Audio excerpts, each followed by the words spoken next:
Hello, it's NVclosetmedgrower, and in this video I'm going to show you how to convert this old Growblu light into a much more efficient COB light like this.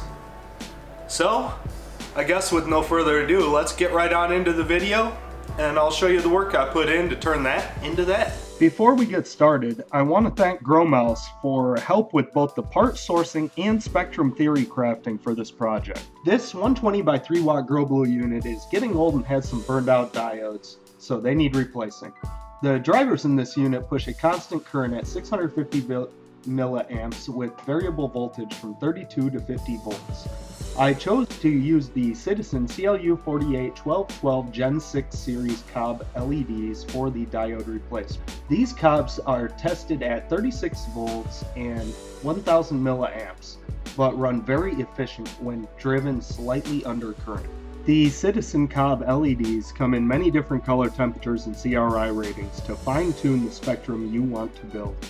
I chose to use 4 of the 3000 Kelvin 90 CRI COBs on the outside corners, and on the inside I crisscrossed 2 3500 Kelvin 80 CRI and 2 5700 Kelvin 80 CRI COBs to complete the spectrum.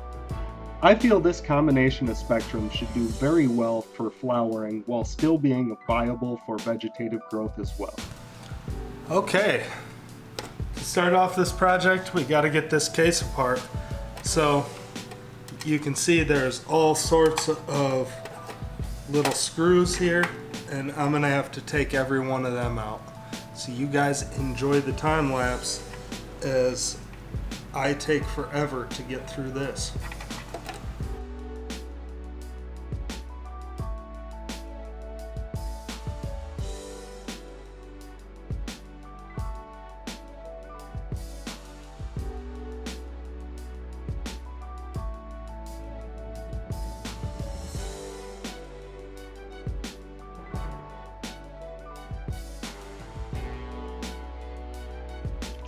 Now that the front cover is off, we have access to the diode pods, and as you can see, we have more screws to remove. And here we go again. This time, got to take the pods out.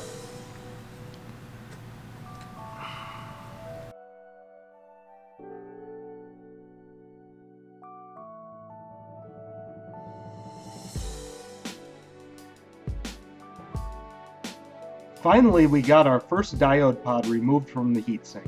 Let's take a quick look at the diode assembly we're removing before we continue. These pods were comprised of lenses, a lens holder bracket, the diode boards themselves, and machine screws. The only part of this assembly we will be reusing is the wires and electrical connector that's attached to the diode board. Now let's get back to the project and start preparing the COBs for mounting. Alright. Now that we have these, I'm going to set a few COB holders in place around the center point where these were mounted before, and mark with a marker where we need to drill. I'm going to end up using 4 40 machine screws. I wanted to get a 1/4 inch, but the only ones they had were a 1/2 inch, so that's what we're going to have to use.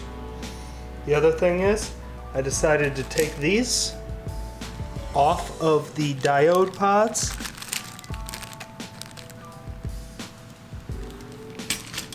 and we're going to reuse them for the COB holders. With all the holes marked, it's time to drill out the pilot holes for the COB holders.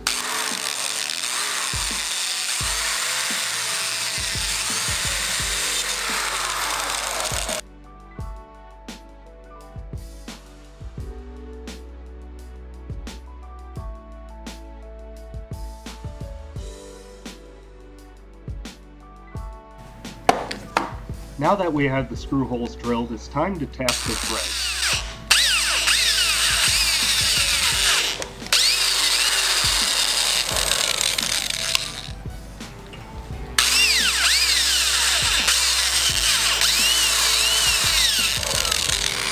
Don't forget, when tapping holes, you should use a tapping oil to prevent your bit from breaking. Oh no! Despite the setback of having my tapping bit broke, I ended up finishing drilling the holes. Now it's time to install our cobs. First thing we gotta do is pull out some of the cobs and get our thermal material placed onto the back of the cob itself. Now that the thermal material is in place, I have to take the cob and align it into the BJB holder and place it onto the heat sinks. After a careful bit of alignment, it's onto the daunting task of making sure all these cob holders are screwed down into place nice and tight against that heat sink. It's very important that we keep them screwed tight to ensure we have proper thermal management and cooling of the cob chips themselves. Also remember when you're screwing it down to be very careful with your screwdriver so that way you don't accidentally slide off and damage one of your cob chips. Now that the first one's nice and tight, let's continue on with the rest. The wiring for these cobs is extremely simple. There are 4 drivers with 2 channels on each driver. These channels push just the right amount of power to use 1 cob per channel. Therefore, it's as easy as reconnecting the clips to complete each channel's circuit.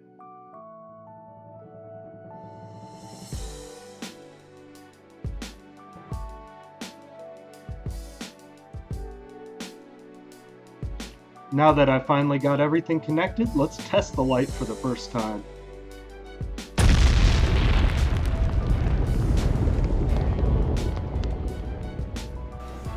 Holy shit, that's bright. Holy shit. Now that I've got the outer cover back installed over the light, it's time to get this light into some comparative testing as well as some light testing. The first thing I want to test is a side-by-side comparison of light between one of the old units and this one I just newly modified. And as you can see, the cobs are definitely bright as can be. Next, I want to do some electrical testing. Let's see how much wattage this is pulling at the wall. And it turns out that it's pulling about 200 watts at just shy of 1.7 amps. That means it's actually running 30 watts less than the original unit did when it had diodes. Next, it's time to turn on the light and do some lux testing. You can see that I have a graph in place already from the original time that I tested these lights while the diodes were in them. So represented on the ground is how the diodes performed in this same light and how it was originally at both 12 and 24 inches. That way we can go through and comparatively measure our new cobs. We'll start the testing at 12 inches from the ground. And as you can see, the center point measured about 75,000 lux. The very outer edge actually measured closer to 32,000 lux, where the diodes only had 7,500. So with this being said, I believe the overall canopy could come out somewhere between 32 by 44 inches at 12 inches from the top of the canopy. And mind you, this is in an open air environment, so that makes a lot of difference on the reflectivity. I plan on using this light inside a tent, where it's going to be a little more intense from the outer edges of the light bouncing back down. Now to repeat the test at 24 inches away. And in the very center we measured 24,000 lux, while the outer edge closer to 15,000 lux. This is a hair less intense in the very center than what it was with the diodes at 24 inches, and that has a lot to do with the fact that diodes had lenses directing their light downward where these cobs do not. With this being said, I believe we could get the outer edges of this canopy to be somewhere along the lines of 36 by 48 inches at 24 inches. This brings me to the conclusion that this light should be able to veg at 18 to 22 inches away from the canopy and flower at 12 to 14 inches away from the canopy in an open air environment. So, I hope you enjoyed the video. I hope you enjoyed watching me turn this light from this into this. And I think overall it did a pretty impressive job. Even without having reflectors on these lights to direct the light downwards, like the lenses serve on this, I still ended up with slightly increased intensity directly underneath the light, and I ended up with an insane amount more light total with the spread across the canopy. So, I think that's it for this video. If you guys enjoyed it, make sure to give it a thumbs up, make sure to share it with a friend, And if you're sitting on any old Growblu lights, you might want to look into some of these Citizen COBs for direct replacement on the diode pods. Alright y'all, it's NVclosetmedgrower. I'll see you next time. Peace.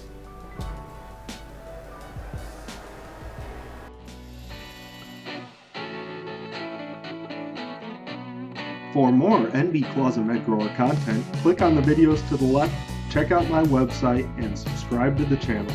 Thank you all for watching.